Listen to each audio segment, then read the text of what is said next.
Welcome back, creeps. Hey, y'all. I'm Adam. I'm Dulce. And we are Weekly Creep. We're redoing this because we never actually introduced ourselves at the start of the thing. But yeah, that's who we are. Our podcast is us telling ghost stories. 90% ghost stories, about 10% true crime. And this week is no different. But first, we're going to talk about stuff that we've been consuming. And then we're going to do a little tarot card of the day. And then we're going to get on with the story. And I'll have in the notes below what time we actually get to the story. That's all I got. What did we do? Last episode was Halloween. Yeah, ghost stories. Remember? Yeah. I've been reading a lot of books. Yeah, and I got but that's usual. Yeah, and I got some nice photos taken of myself. Oh, yeah, you did. By my friend Mark for... Oh, we went to a haunted house. You went to a haunted house. That's it. We haven't seen each other in 2 weeks, basically. Yeah, I went to a haunted house with my nieces, and they had a blast. And when I say they had a blast, they were scared the entire time, which is why we went. And I had a good time looking at the decor of the haunted house. And scaring other people. Yeah. I mean, when the situation presents itself, you just kind of feed into it, you know? Yeah. But yeah, I guess that's kind of it. We did put out a video actually from our trip. I think that's why last time we had so much more to talk about because we just got back from a trip. Mm-hmm. Yeah, so we put up a video for that and people seem to really like it. Yeah. I put up our Christmas decorations already. I put them up on November 4th. Yeah, so the house feels lovely and cozy when I come home from work at night. Sure does. All right, so I do want to talk about my books that I read because they are pretty good books. They're not usually what I read, but every now and then I like to read something that is a little weird, that seems a little weird. Like a ketchup packet. Yeah, and then, and that keeps me entertained for hours. So like, okay, one book that, okay, just so you know, I'm not on like book talk. I know that's a thing. Oh, is that like Bookstagram but for TikTok? Yeah. Nerds. No. I know that's a thing. But like, I think I said this last time that I like getting people's recommendations. And I found out about this book through a channel's recommendation. This girl who usually does makeup videos, she read What Moves the Dead. And that was really good. It's a twist off Fall of the House of Usher, which is an Edgar Allan Poe story. And that made me read the Edgar Allan Poe story. And that I'm glad I read it. I read the book first and then the Poe story, because the Poe story does leave a lot to be desired. It's cool in a way where it's like it just gives you all the scares. But, you know, I like a good story. Yeah. So that's what the book was for me. I highly recommend that one. That one's only 76 pages. And also, sorry, before you go to the next one, I am actually going to start reading some of the old Edgar Allan Poe stories for our Patreon, or maybe just like on YouTube as a little bonus or something. Yeah, because in the future, yeah. Like I've never really read one of those stories, but actually looking at it, it's like, why? Because they're not difficult to follow. He didn't write in a way that's difficult to follow, I mean. And then the other two books that are noteworthy to me that I've read are Fever House. It's the first book of a duology. It was really good. I plan on reading the second one. It's basically the world goes to hell because of a cursed hand that is rumored to be the hand of the devil. It runs rampant in the city, and it makes like a monkey people paw kind of thing. No, like the closer you are to it in proximity, it can have an effect on you, whether it's making you want to hurt other people or making you want to hurt yourself. So in that way it controls you, but there's several more aspects that basically lead to the apocalypse, basically. And then, but not the apocalypse in the biblical sense, just like shit just hits the fan everywhere. And then the other book that I read was from Paul Tremblay called Horror Movie. And that one was okay. It kind of just felt like a Goosebumps book, but for adults. You know? Yeah. So that's the vibe that I get. And if you've read that book, let me know what you think of that description, because I feel like it's very suiting. Oh, there was another book, actually. I just finished it today. It was only like just a tiny, like maybe like 215 pages. It's by Japanese author Ryu Murakami or Murakamu. It's called In the Miso Soup. And it's about this Japanese tour guide who gives tours like in the sex district. And he is guiding a client, an American client, through this sex district. And just, he suspects that he is actually the murderer of like this gruesome murder that happened to this Japanese schoolgirl who was a prostitute. And anyways, there's like a lot of small coincidences that make him think that his client is actually the killer. And it's a really good book. It's a haunting book. And when I use the word haunting, it's because stories like this, I always remember. Like, they leave an impression on me. Yeah. Where it's like, you know, like when something scary happens to you and you're just like left with that haunted feeling, like you are haunted. It leaves me with that. Trauma. And, but it's also grimy. There's another book that I read that left me with the same feeling. It's called Come Closer. That one, it's a little more like, it's not as grimy. I won't say it's more polished, but it has less to do with sex, and it's not as violent as In the Miso Soup. I recommend it. It's not for the faint of heart, and it's definitely not a Jack Ketchum book. If you know Jack Ketchum, yeah. It's not that. It's just a really scary story. That's all. Cool. And then one of our listeners also sent you, emailed us actually, a recommendation. a recommendation and a photo of their kids' Halloween costume, which was really cool. Yeah. And I'm surprised I only got one recommendation for books, because usually, you know, even for people who aren't avid readers, like you say, hey, like, do you have any book recommendations? And people are usually clamoring to give them to you. Or at least that's in my experience. And I have been watching the TV show Cracker from 1994, I think. It's basically Hagrid from Harry Potter and Jim Royal from the Royal Family, and they are fighting crime. And it's fantastic. I've been binging that for the last week. I think there's only 3 seasons, so I think I'm pretty much done. Oh, okay. So that's what I've been consuming media-wise. Oh, show them your nails.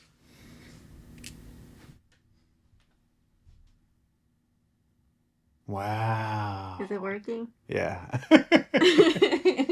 You have a card for us? I do. It's the sun reversed. The moon. No, it's not. The sun reversed. Oh. So today's message. When you feel happy, it becomes easier to learn and grow. Today, dedicate attention to the things that you enjoy, whether it is savoring your coffee in the morning, chatting with a dear friend, petting a soft critter, feeling the sunshine on your face, or feeling satisfied with the work you complete. When you notice good feelings, your world expands. I have done all of the things on that list today. Yeah? Except for complete work. I've started work and progressed in work, but I haven't completed anything today. Well, I mean, once we're done here. Then I'll be completed in something, yeah. And I've definitely pet some soft critters. Pork Chop has taken to, like, when I get up in the morning, she just lies there and waits for me to put a blanket on her. Oh, she's acclimated to that now? Yeah, yeah. Because I remember before it was just you threw shit at her. Well, like, I do throw it at her, but now she, like, welcomes it. Waits there, and then as soon as I throw it, like, she could be under there for hours. Yeah. I almost, like, sat on her one day. I remember us putting up the blankets, and she scared me because I didn't realize she was under there. Yeah. So that's why I leave blankets out now, because She's just under there. So, today's topic. Someone had asked us to cover this last year. And initially I was like, why would we do that? Like, all of these other shows have done it. It's a very well-known story. And I was like, I don't like, there's no more information that I can get. Yeah. That somebody else hasn't already got. Like, the Warrens kind of had this very well rehearsed story that even like their own variants are very kind of minute, you know what I mean? Mm-hmm. But I think I was guilty of just assuming that everybody knew the story because I knew the story. Yeah. You know what I mean? And I personally have heard it like recounted. Recounted means taken back. Taking Yeah. it back. I personally have heard the story in other places like so many times. But like I do still love the story, you know what I mean? And then the person who requested the story said that they would like our opinion, which was baffling to me at the time. But It makes a lot of sense because people end up, that's why people listen to different podcasts because they would rather hear your voice as opposed to somebody else's. yeah, You know what I'm saying? And you're right about assuming that everyone knows the story. Because remember when we went to Ohio and we were talking about the Warrens with my cousin and she had no idea who they were? Yeah, that's true. Yeah. And we were like, what? What do you mean? Yeah, but I put that down to her growing up in a different country, like, you know what I mean? Yeah, fair. Yeah. But then again, I grew up in a different country. And Oh, I know, yeah. so- That's true. Either way, though, this story is a fantastic story and it's firmly cemented in the world of paranormal lore. So I just thought, like, why not indulge ourselves in that? And it was like slipping into an old pair of fuzzy slippers. Like, it really was. It also lines us up with some future episodes that we will be doing probably around Christmas time or thereabouts, once I get through the absolute mountain of source material for it. So I feel like we'll be in this corner of the paranormal for a while. Yeah. You know what you should do? We should cover the Galveston storm. Yeah, but I've told The you deadliest storm in the U.S. history. If you want to hear him cover the Galveston storm of 1902, right? 1902? 1900 or something like that, yeah. Let us know. It's a wild story. It is. I think it's almost a controversial topic at this point in this quote-unquote paranormal entertainment melting pot that we're all in. And my opinion often changes, but I feel like I can definitely appreciate the full spectrum of feelings from bullshit to full-blown believer. Can an inanimate object become possessed or haunted? And then the next cynical question, why is it always a creepy doll? I personally think that we can haunt these things with our own intentions and fears. And I also think that if there are ghosts, like straight up, this person died and now is like haunting a place or something, they could potentially stay with an object and potentially manipulate it, right? Like if that was my favorite guitar or something, you know what I mean? Yeah. I do not believe in the haunted doll section of eBay though. And I definitely judge the sellers. Like, I feel like they're taking advantage of either people who are very gullible Yeah. and like are spending a lot of money on these things. But as well, I kind of feel like it's ruining the authentic experience. Okay. You know what I mean? And maybe this is like, what's the word? Like say I grew up in Ireland, right? So when I was a kid growing up, you would see things like a bag of Doritos or something, right? On Nickelodeon. You'd see like kids eating these triangular crisps and you'd be like, man, they look really cool. I wish I could get them. But you had to wait until like someone came back from America or until you went to America. And then you would go to a store and you would see, here's these triangular crisps that I saw like Hey Arnold eating or something, right? Yeah. But now when I go back home, all of those things, cultural scarcity, that's the word. Oh. All of those things are just at home now. So like I return from this foreign land and all of the stuff that I've already been surrounded with is there. Okay. You know what I mean? So it makes, now the experience isn't special. I see what you're saying. Because just any old person could like wander into a newsagent or a sweet shop and get. So you think these eBay sellers are doing like, they're ruining that? Yeah, I feel like it's like diluting In the paranormal world. the paranormal, yeah. And like I agree with you as far as like the fraudsters, especially after That writer. Did you see the way I like picked up one coffee cup? After that writer tried to, well, no, he did fabricate a story of the Dybbuk box and sold it on eBay, and then Zach Baggins acquired it, and then he came out and said, "Yeah, it was fake." Yeah, I think that's a prime example. But like, so funny enough, and again, this isn't like to cross promote or anything, but the next series of Houston Strange, Dulce actually came along with me for the interview, and we had this exact conversation. I did? Yeah, so I was editing because we did this like 2 months ago. Oh. And I've been like slowly getting around to editing it. And so I was listening to us have this exact conversation with somebody who literally collects oddities and, you know, potentially haunted items. Yeah. This person doesn't necessarily believe in that. But like the Dybbuk box is now like such a go-to story for this was bullshit. Fakes. You know what I mean? Yeah. And if you search Dybbuk box now on eBay, pretty sure there's like millions, of these so-called Dybbuk boxes. Instead of tons, I said buns. Yeah, absolute buns of Dybbuk boxes. And then like I think the haunted doll thing is because let's face it, like dolls are creepy. You think that's why they get haunted? I think that's one reason, that it has a face, it looks human. That's why I think, yeah. Yeah. Like there's a multitude, and like if it didn't have a face, would we even find it creepy? I don't know. Like I have a thing, like this is my background on my iPad I just don't think you're going to find an IKEA shark that's haunted by a ghost. Yeah. I mean, how do you know though? I feel like it's likelier to get a doll that's haunted. I think so too. If we're going to go full, you know, believer on this. But I mean, there's no science to back this. So yeah, this is just me talking out of my ass. So last week, which was 2 weeks ago now, really, I was reading this book, Mysteries by Colin Wilson, which our amazing listener Savannah sent us in that big, lovely care package that she sent us a few months ago.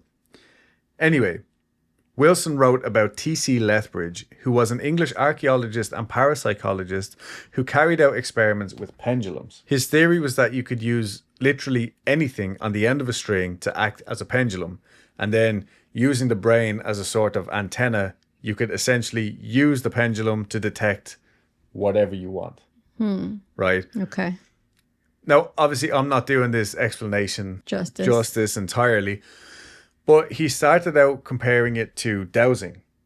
Okay? Oh, okay. So people use dowsing rods, and it's not dowsing as in like I'm dousing this house in petrol and I'm going to burn it to the ground. It's dowsing the sticks that crisscross.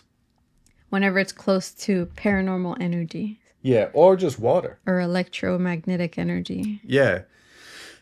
People use dowsing rods to find underground water sources, and this is throughout like many different cultures as well, like not just, you know, in New England this is what they do. It's in Ireland, it's in Africa, it's all over, specifically to find underground water sources. And Lethbridge found he could do this using a pendulum, and he found that the length of rope or string corresponded with different materials. This was a long chapter that I read, so just bear with me. He called this length the rate of an object, and he found that 22 inches was the rate for silver, 17 inches was the rate for truffles, and he would measure out the rate and use his pendulum much like a metal detector, and he claimed to have found the rates for like an abundance of things, ranging from apples to diamonds. And the thing with the truffles is, like, obviously, like, truffles are extremely hard to find, and like you have to have a pig. Yeah, like a specifically trained pig to find them. He found one like in his back garden or like on his driveway or something, and he took it out and sent it off for testing, and the test came back. It was like, this is an exceedingly rare truffle that he just happened to find in his driveway. I don't know if he got it back, but like in order to find the rate of truffle, he like literally opened a jar of like expensive pate, and using like a knife scooped out all of the little tiny pieces of truffle. So we would have like a test subject. Oh. You know what I mean? Like this guy was, That's interesting. yeah, kind of loopy, but Everybody has to have hobbies. this was definitely one of his hobbies. Like his wife thinks this might have been what killed him. Colin Wilson, the author, thinks it might have been more the drink and all of the food that he was eating because he was a So heavy then he man when he probably died. ate the truffle. If he still had it, but he sent it off for testing. Anyway, even more interesting. Oh, he also found out that certain things shared the same rates. Like lead and silver were both 22 inches. But even more interesting, in my opinion, is that he found that certain emotions or feelings also had their own rates, and they shared their rates with other interesting things. 40 inches was the rate of black, cold, anger, deceit, sleep, and death. Wait a minute. So they'd have a pendulum with a rope that was so many inches. What, they use this to 40 inches to find an angry person? Yeah, or like he might think of a certain emotion or think of something that would make him really angry or really sad. Uh-huh. And the pendulum would react depending on the length of the thing. Oh, I'm getting you now. Yeah, yeah. And like to find the thing for death, he like What? Yeah. first of all, he was like trying to find frogs or something, and he had a dead frog. So he was like using the pendulum over the dead frog, and he found that 40 inches was the rate for frogs. But then when he actually found another frog, 40 inches wasn't the rate for frog, and he concluded that it was actually the rate for death. Oh, okay. A very long chapter, this book. So 40 inches was black, cold, anger, deceit, sleep, and death, while 20 inches was white, earth, electricity, and life, along with many other things. The reason I'm waffling on about this, though, is as an archaeologist, he had found a bunch of stones at an excavation of an old fort. This guy lived in England. He took these home and compared them to a pile of stones that he had taken from the beach. He had picked these beach stones up with coal tongs, not cold thongs, so as to avoid changing their energies in any way, right? No outside manipulation. The excavation stones caused the pendulum to react at 24 inches and 40 inches, but the second bunch reacted at neither of these lengths. Lethbridge and his wife then took turns throwing the beach stones against the wall, and upon retesting them, the stones now reacted at 24 inches and 29 inches, respectively. How did that help? So 24 inches was the rate of male, 29 inches was the rate of female, according to his studies. Because him and his wife threw it. Yeah, this correlated with both him and his wife throwing it, but they still didn't react at 40 inches, like the excavation stones. 40 inches, which happened to be the rate of anger and death. You see, the original stones from the fort were once used in a sling as weapons to fight off enemies or intruders.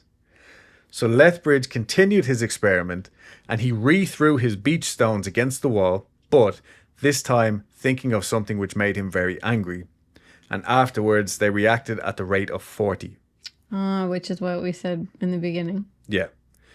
Now, while reading his very one-sided thesis on pendulums and rates, it's very easy to go like, oh shit, yeah, that makes perfect sense. Like this stone is clearly a 40 inches. You know what I mean? Yeah, no, but I can see his line of... Yeah, and this man did this for years. Like, probably he had like a little bit of OCD or something. Yeah, You know what I mean? So, And yeah. it was constant, like notebooks filled with rates and stuff like that. Notebooks filled with journals. Yeah, he's not me.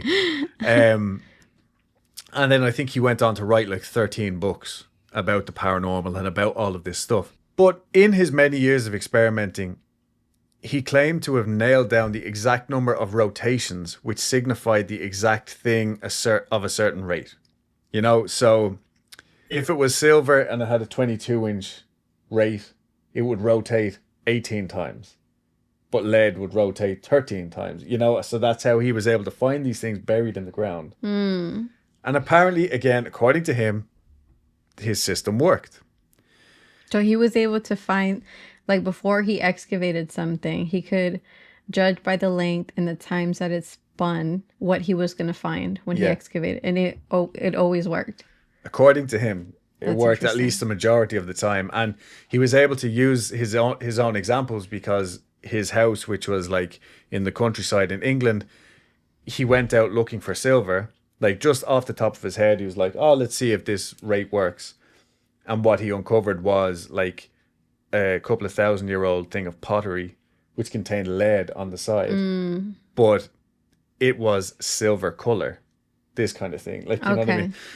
Anyway, look, I'm getting around to it. I'm trying to make a point. I don't know if I actually do, but we'll see. Either way, the pendulum is supposed to work based off of the person using it as well, right?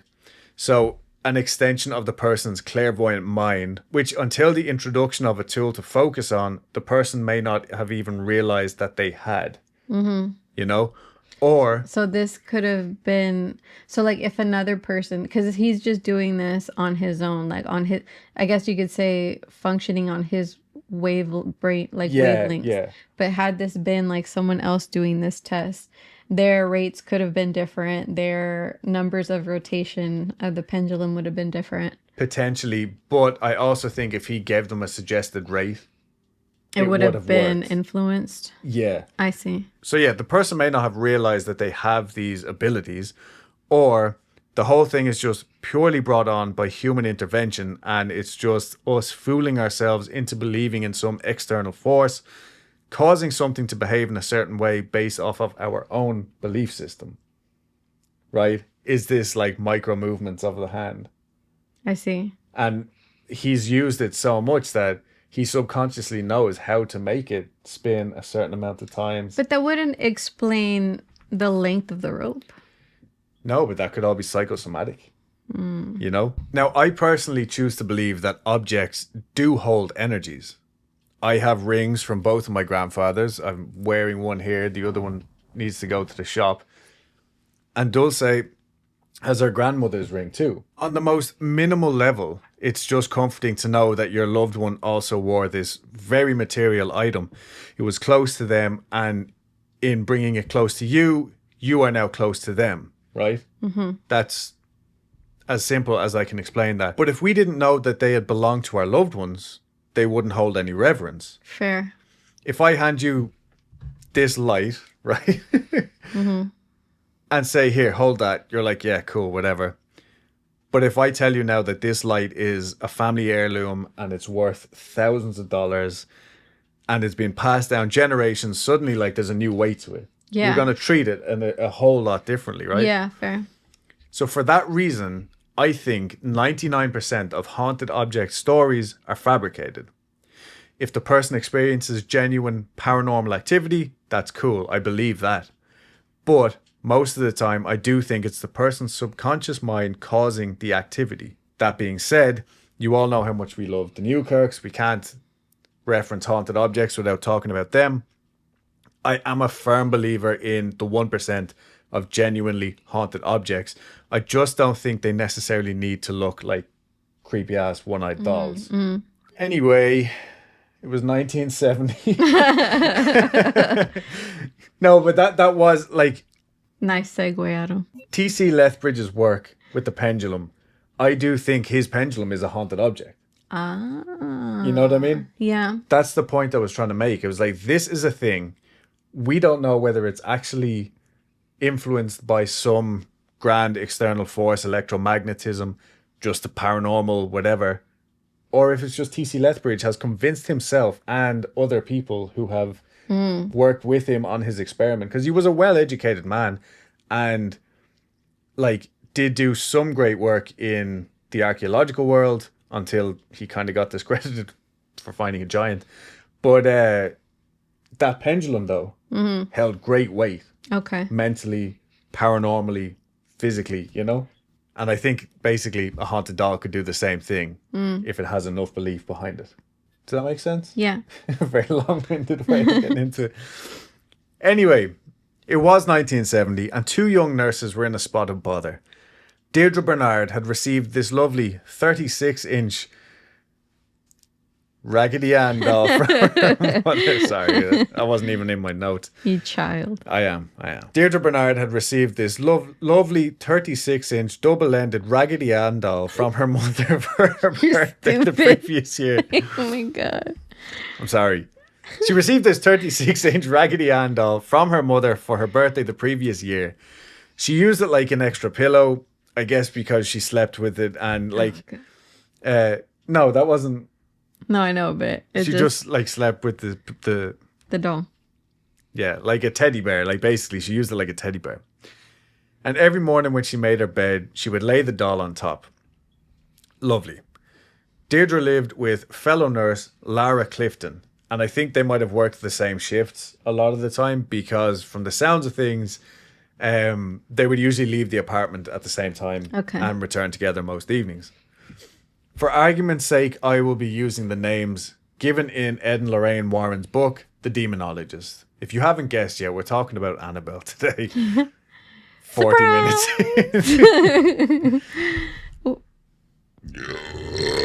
The mic is haunted. Deirdre would always lay the doll out with its arms splayed. With its arms to the side and legs straight out. Sorry.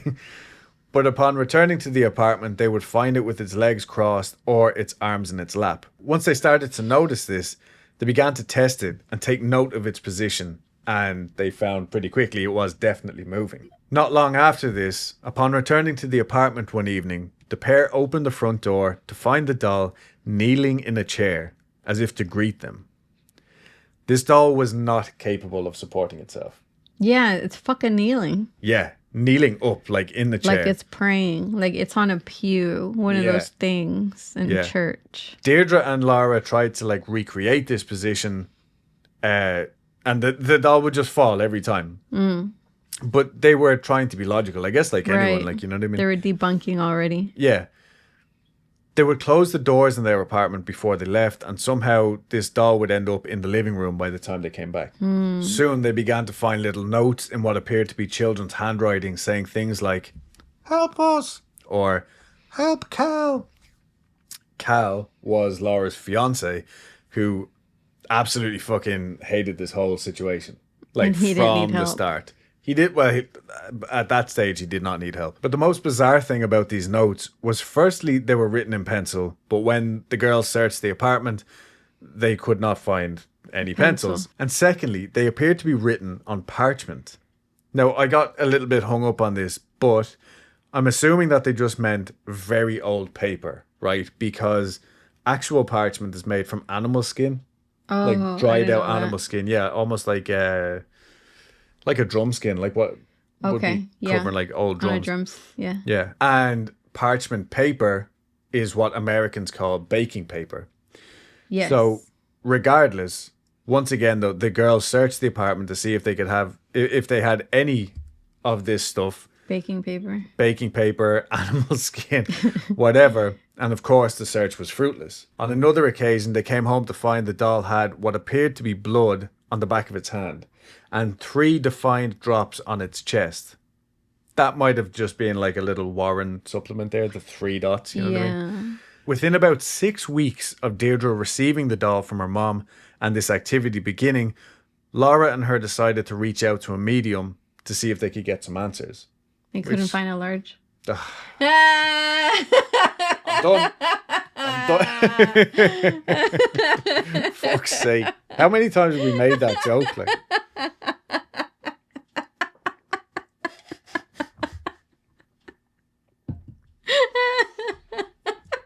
How did I not see it coming? So apparently one of the other nurses knew a medium, psychic medium. But according to Ed Warren, and I only heard this, I think, in one of his interviews, that in actuality, like most of the interviews that I found on very like light search that I didn't delve too deep. It's all interviews done on like what I think at the time was public access TV, hosted by his son-in-law. So I think they were constantly, like even back then, they were in this like almost media circle where they were just like promoting themselves and then doing these like very important TV interviews, which at the time, being on TV, public access or not, would have been a huge deal. Like Right. made them feel very self-important, I'm sure. It's besides the point. According to Ed, Deirdre had started bringing the doll to the breakfast table, and her and Laura, I don't know if Cal was there or not, even supposedly witnessed Annabelle raising her hands up in front of them and placing them on the table. But this isn't mentioned in the book that Ed and Lorraine and somebody else wrote. So take this with a pinch of salt. Take this whole thing with a pinch of salt. The medium came over and held a seance and told them that a 7-year-old girl died outside of their apartment building in some sort of car accident. And her ghost was just like hanging around the general area, being lonely because there was only stuffy, boring adults around. But when she saw Deirdre's doll, she felt that she would be able to hang out with these two younger girls, and they seemed basically like less uptight than the rest of the neighbors and stuff in the building. The medium also told them that the little girl's name was Annabelle Higgins and that she just wanted to be loved. And then Annabelle supposedly asked if she could stay and move into the doll. Dun, dun, dun. Yes. Oh. So basically the medium was saying, like, if this had been an apartment building full of families with like young kids, she would have been happy enough to just pal around with any of the families. But because it was all like young professionals or whatever, she was like, this fucking blows, but here's a cool doll, maybe these girls are all right, you know.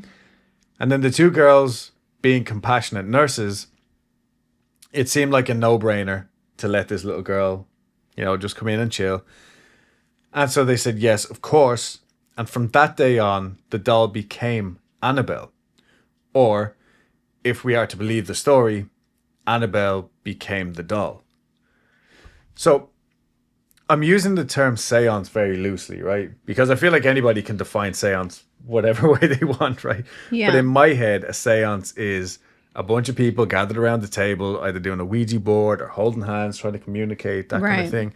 Whereas this was, the way I read it, just the medium came over just to talk with the girls. Yeah. So I guess, if you want, that can be called a seance. Ed mentioned that this was one of many, although, again, this isn't mentioned in the book or anything like that. It sounds like maybe one of his ad-lib lines that he gave in one of his interviews on TV.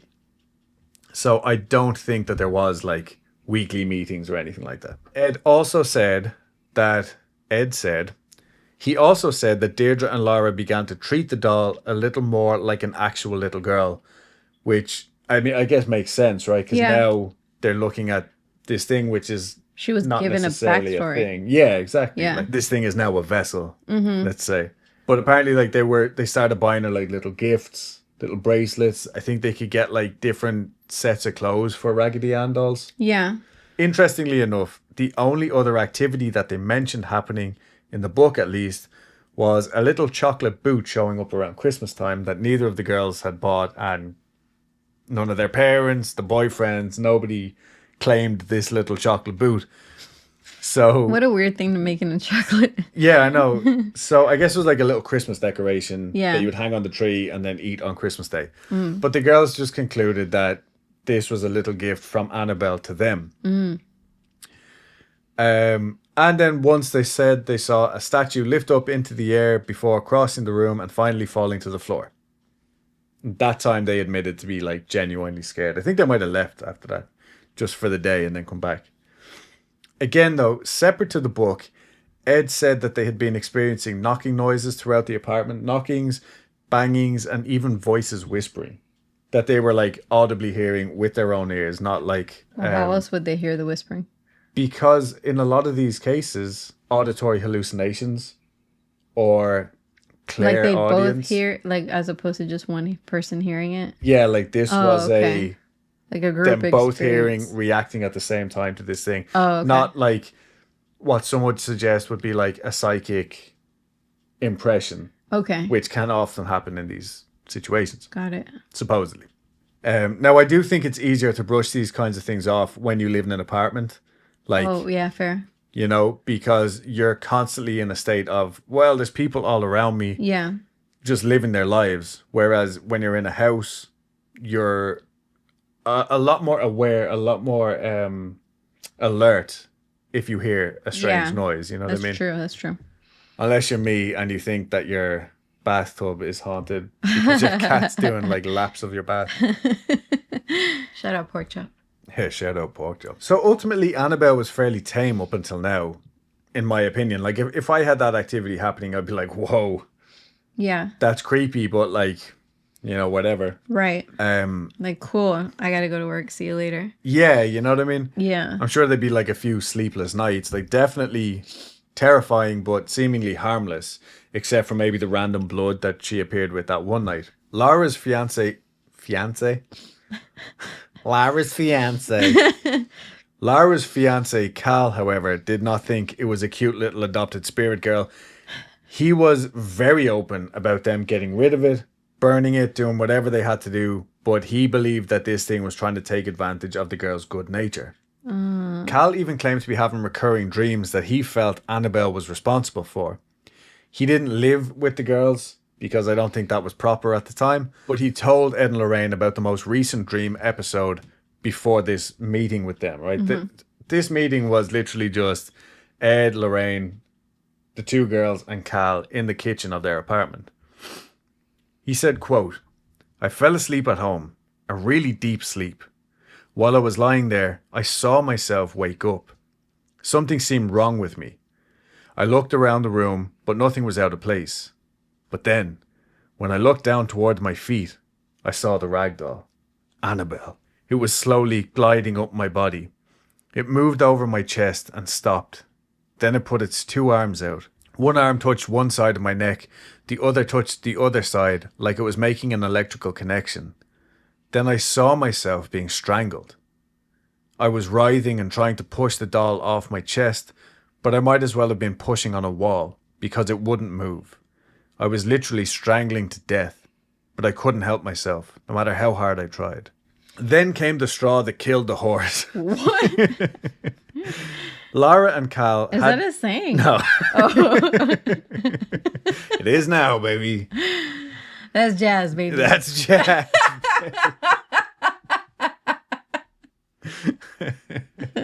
I think I just threw that in there to make sure you were paying attention. Then came the straw that killed the horse.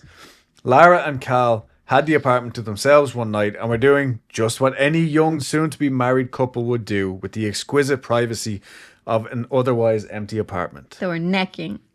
They were getting hot and steamy, down and dirty, absolutely up to their necks in maps. Cal was about to leave for a trip. Oh.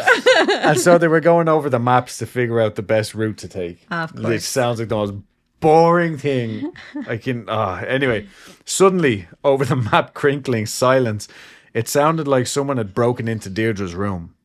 Cal quickly got dressed and tiptoed up to the bed. I don't remember writing this. Cal quickly got dressed and tiptoed up to the bedroom door, fully expecting to get physical with a would-be intruder. He waited a few seconds, and when the noises seemed to cease, he opened the door and turned the lights on, only to find nothing. The only thing out of place in the whole room, lying on the floor in the corner, as though tossed aside. What? It doesn't say. Figure it out. I must have been too busy thinking about the naked fucking map reading. You're probably just too busy laughing to yourself. Yeah, probably. I'm so funny. Yeah. The only thing out of place in the whole room, lying on the floor in the corner, as though tossed aside, was the doll. Cal walked over to pick her up, but as he got close to the doll, he suddenly got the distinct impression that someone was standing behind him. And he spun around as fast as he could. Again, there was nothing, but he felt a sudden burning, stinging pain on his chest. Laura ran in to find him doubled over in pain with blood seeping through his shirt. She got him back down to the living room to inspect his chest and found 7 claw marks, 3 vertical and 4 horizontal. Deirdre saw the marks when she got home that night, but they had disappeared completely within just a couple of days. So, Like this is not something that that we haven't heard before in these types of cases. But after this incident, they decided it was best if they called their local priest, who reached out to a superior who contacted Ed and Lorraine. Once the gang explained their experiences to Ed and Lorraine, Ed called in one of the priests to exorcise the apartment, and himself and Lorraine famously removed the Raggedy Ann doll. Now, I'm assuming that the names used in this retelling of the interview with the nurses were not their real names, and I certainly couldn't find like any records. I looked through the Hartford Hospital employee records because I'm a fucking nerd, but I couldn't find anyone like with those names. I even looked in like the county records just for like property and stuff. I mean, it was a long shot, to be honest. But anyway, I found other sources referring to Deirdre as Donna and Laura to something else. But I couldn't find any follow-up information with Deirdre, Lara, or Cal, is what I'm trying to say. Ed later said that he had reached out to them, but none of them wanted to relive any of it and refused to talk about the situation anymore. It's very convenient. But it means that this book and the handful of videos are literally like the best source that we have as far as I'm aware. Feel free to prove me wrong. Like, I would love to hear more information on this. But we all know that this Raggedy Ann story doesn't end here, though.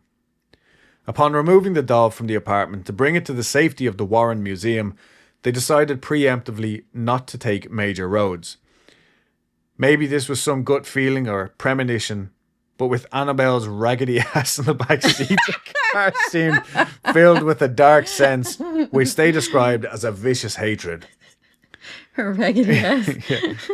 Ed and Lorraine claimed that as they approached the dangerous curve in the road, their flashy new car began to stall, causing the power steering and brakes to fail. This happened multiple times, and the third time it happened, so this happened 3 times, and on the third time it happened... Should have got a Ford. Yeah. Determined to get the doll home, Ed threw some holy water over it, and this seems to have done the trick. They got the doll home and sat it next to Ed's desk, which at that time was in a separate outbuilding. I probably should mention as well that, like, I've heard other podcasts covering this, and they reckon, similar to like the Robert the Doll thing, supposedly if you make fun of the situation, things can happen. Oh, yeah. I remember hearing that story for the first time, and that's why we drink. Oh, yeah. I remember being so fucking scared. I was like, oh my God. It's a creepy story. And it is. And like, I think the girls had met, and this was a long time ago. This was like 2016 or 2017. Yeah. When I heard the story. But if I remember correctly, when they were doing research for the story, like weird shit started happening to them as well. Yeah. And more recently, last podcast on the left covered this. And like, the recording equipment went down. Ah, Jesus. Yeah, because they were laughing and joking, and then all of a sudden it was like... As they do. We really need to get through this. We're sorry. Yeah, you know what I mean? So, I don't know. Again, it's another one of those things that I take with like a grain of salt, but I don't not believe it. You know what I mean? Right. Like, especially when it's like... There's a track record of people that are just honestly just trying to tell a story. And weird shit just happens. It's kind of like, I think it's that Family Guy quote. It's like, don't be stupid. There's no such thing as ghosts. But wait a minute, what if there is? You know what I mean? Anyway, Annabelle is now in Ed's office in a separate outbuilding at the Warren household. Now, we've probably all seen the wooden box with the glass door and the quote, warning, positively do not open sign. Oh, yeah. Which would eventually house this thing. But for a good amount of time, the doll was just kind of like hanging out. Ed claims to have seen the thing levitating and even standing up on its own. Apparently, it was not an unusual thing for the Warrens to return home and find the doll just chilling in Ed's easy chair upstairs in the main house. Like, you know, just randomly. Maybe it was like an apport situation. I don't know. But the most interesting thing I learned is that the doll seemed to have a little friend. What do you mean? Apparently, a little black cat would, quote, occasionally materialize beside the doll. The cat would stalk once around the floor, taking particular notice of books and other objects in Ed's office. Evil objects. Then return to the doll's side and dematerialize from the head down. Whoa. Yeah, to me, that doesn't seem like a bad thing. You know, No, it's kind yeah, of like I a mean, cute little. Like, you don't have to change the litter box. Well, I mean, yeah, like the very practical sense, yeah. Yeah, like you don't have to lint roll yourself. Yeah.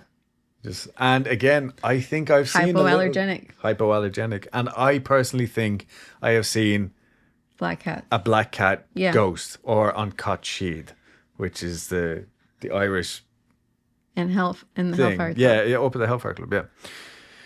Anyway, on 2 separate occasions when the Warrens had to do follow-up work on the case with the 2 priests involved in the Annabelle case, Lorraine reported hearing loud, rolling growls throughout the house and later heard the same sounds on an answering machine message.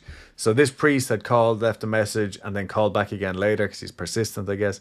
And in between the 2 messages, she heard the same growling. Oh. According to Lorraine. Another priest visiting the house one day picked up the doll and said, quote, "You're just a rag doll, Annabelle. You can't hurt anything," before throwing the doll back into its chair. Damn. According to Ed, this priest was quite proud of a new car that he had just got and had showed up earlier that day to show off and be like, "Hey, check out the new car." Or, "Look at my new car, Ed." And Lorraine had a bad feeling when the priest was leaving that day, but all she said was, "Drive safe." Lorraine always seems really sickly to me, you know? Anyway, a few hours later, the priest was on the phone telling them that the car was completely destroyed in a horrific accident. Ed even said in a TV interview later that it had been completely split in 2 by a tractor-trailer truck. Damn. Regardless. How does that happen? Well, I don't know. Like, I'm assuming either... Well, I don't know. I don't even know if it's true. But regardless, that priest wholeheartedly believed that it was because of his actions towards the doll earlier in the day. Apparently, the priest returned to the house for a party.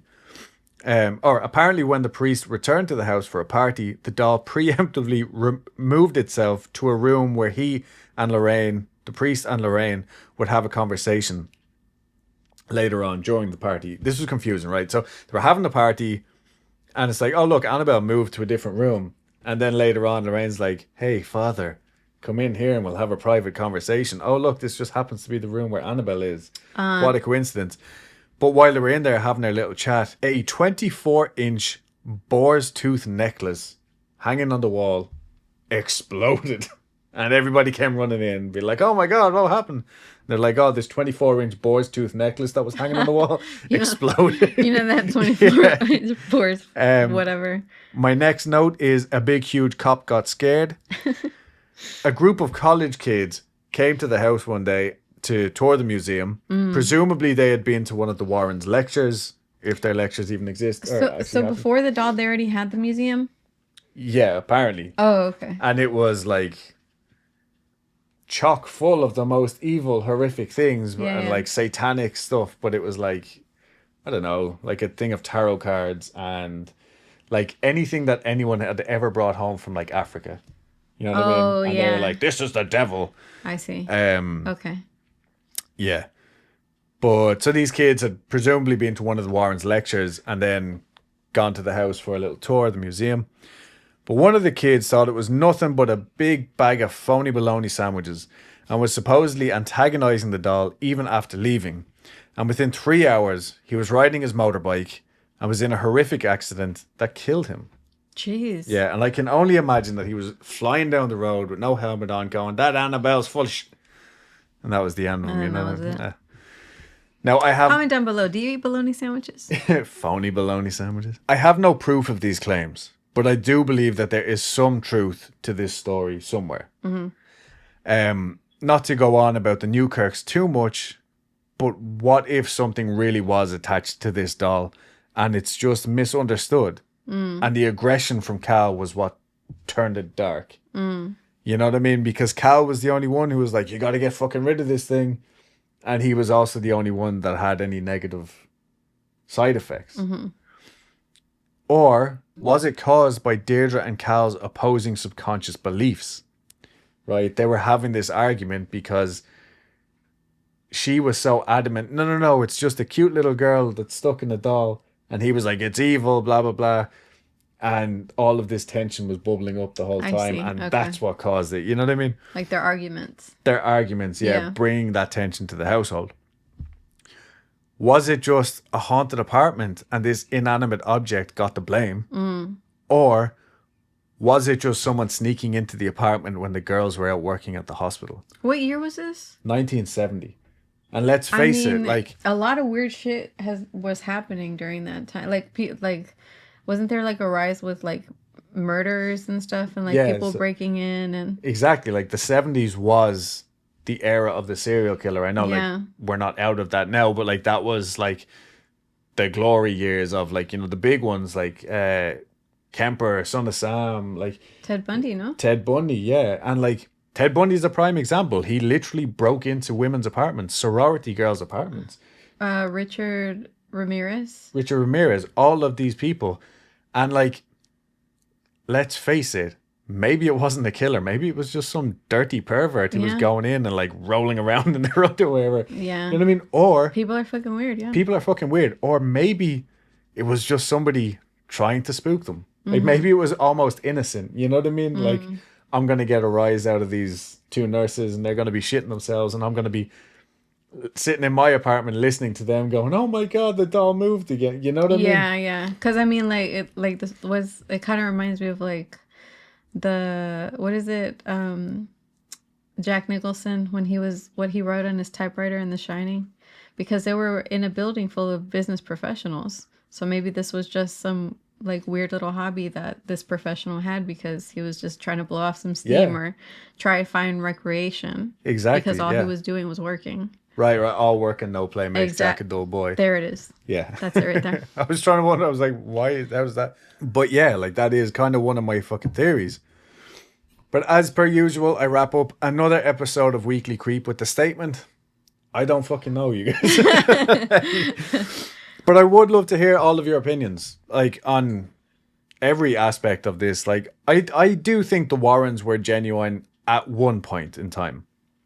And I'd like to believe that. Yeah, like, I don't know. I'm sure that their stories come from truth, but I'm fairly certain that these stories grew legs, and I'm positively certain that they were skewed in such a way so as to make the Warrens look like the heroes. And of course, to make it look like their beliefs were the only beliefs that mattered. I do think Lorraine was a good person. That's just something that I believe. That's fair. Ed, not so much. That's all. that's my notes. That's literally the last thing. No, like, there's so much. I'm not going to be the one in here, like, blowing up the Warrens' fucking spot. Like, Ed wasn't a good person. There's all sorts of shit about them being blasphemers and this and that. And I didn't want this episode to become that, because, like I said at the start, like, at the end of the day, this is now a solid chapter in paranormal history. Yeah. You know, like, especially with the movies, because the movies solidify their narrative that they are the know-all, be-all of the paranormal Christian superheroes. World. Right, basically. Yeah, and, like, look, fantastic movies. I gave up watching them after a while. Another thing that I found really interesting, though, is, and we covered this other story, like, way earlier on. It was the story from The Conjuring 3. I can't even remember. But basically, this dude murdered someone and then claimed it was the devil. Oh, yeah. So that dude is now, like, the murderer is doing talks with Tony Spera, who is the Warren's son-in-law, who now runs the Warren Occult Museum or whatever. And it's just, I don't like to use this expression, but that whole thing just gives me the ick. You know what I mean? Like, I'm sure the guy's telling, like, you know what I mean, just trying to get his story straight and, like, spreading good word and stuff like that. He's very religious and stuff. But it kind of seems icky. Exploitative. You know what I mean? Because all of this came from a murder at the end of the day. Fair, yeah. You know? That's true. And he is, regardless of whether he was possessed or not, he did kill someone. He was the one who did it. And now he's potentially making money. I don't know how much or how little. Yeah. From telling his side of the story. So I don't know, like, there's so many layers to all of these stories. But anyway, I've ordered a Raggedy Ann doll, and it's gonna sit here next to our haunted bell. And yeah, think that's it, right? Yeah, that's it. Make sure to check out Houston Strange. The first series, not the season, but the first series is wrapping up as this episode now comes out. And it was really cool. Honestly, it was really fun. If you have any questions, let me know, because I'm going to be doing a follow-up episode with the guy and his wife, with Mike and Susan, from season or episode 1, 2, and 3. And the next stories are going to be a different tone, definitely, but very very interesting, I think. Yeah. Very long. No, not very long. Oh, I thought you were talking about the books with the... Oh, no, no. The source material for the next weekly creep series is a fucking disaster. And I hate it. Anyway. But we'll get into that later. We'll get into that later. I still want to interview the person who wrote the material, so I don't want to talk too much crap, but oh my God. It's going to be one question. How dare you? Yeah. So any guesses, comment in the box below, rate, review, do all that crap. We're going to have a listeners episode very soon, because we have a handful of listener emails sitting in there. If you sent us an email before and I haven't replied, or it's been a long time and we didn't tell the story, this is why. Resend it, because I'm a disaster. So that's all. Okay, cool. Bye. Okay, bye. We have, I might have mentioned this before, there is a mystery smoke alarm in the house somewhere that's beeping, and we can't find it. So if that makes it in, apologies. I'm starting to think I look like fucking Penn and Teller. What's the big one? Penn, because Teller's the one that doesn't talk. Yeah. Not happy Which with is that. ironic, because he doesn't talk. I think that's the whole bit. Oh, I just got it. Last week I was reading the book Mysteries by Colin Wilson. You okay? Yeah. Just doing my thing. Last week I was reading the book Mysteries by Colin Wilson, which are amazing listeners of us. Oh my God. What are you doing? Why are you like listening to the microphone? I'm not even putting my ear here. I'm just doing this.